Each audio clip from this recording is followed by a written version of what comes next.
نحمده ونصلي ونسلم على رسوله الكريم اما بعد فاعوذ باللہ من الشیطان الرجیم بسم اللہ الرحمن الرحیم۔ امید ہے کہ آپ سب حضرات ایمان اور صحت والی بہتر حالت میں ہوں گے۔ تو آج کا ہمارا موضوع بہت اہم ہے، اور یہ مسئلہ آج کل بہت سے لوگوں کو درپیش ہے کہ نماز میں ان سے رکعتیں بھول جاتی ہیں کہ 3 پڑھی ہے یا 4 پڑھی ہے۔ تو اب اس صورت میں ہمیں کیا کرنا ہوگا؟ تو بات یہ ہے کہ اگر کسی بندے سے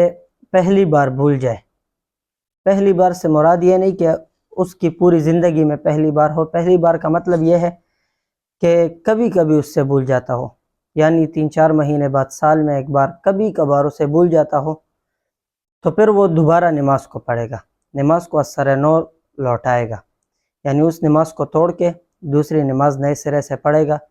کیونکہ اس میں کوئی حرج نہیں ہے۔ لیکن وہ لوگ جن سے بکثرت بھول جاتا ہے، اکثر وہ بھول جاتے ہیں کہ 3 رکعتیں پڑھی ہے یا 4 رکعتیں پڑھی ہے، تو ان کے لیے مسئلہ یہ ہے کہ دوبارہ لوٹانے میں ان کو تکلیف ہوتی ہے، مشکل ہوتی ہے کہ ہر دن ان سے بھول جاتے ہیں اور وہ بار بار نماز لوٹاتے ہیں۔ تو وہ اپنے گمان کو دیکھیں گے۔ اگر 80% ان کا گمان یہ ہے کہ 3 رکعتیں پڑھی ہیں تو 3 شمار کریں گے، اور اگر زیادہ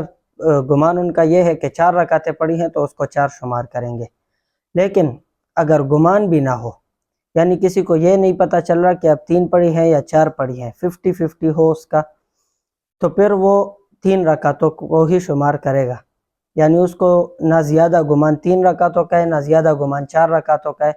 تو وہ ان کو 3 رکعتیں شمار کر کے 3 چوتھی رکعت ملا کر پڑھے گا۔ صدق اللہ العظیم۔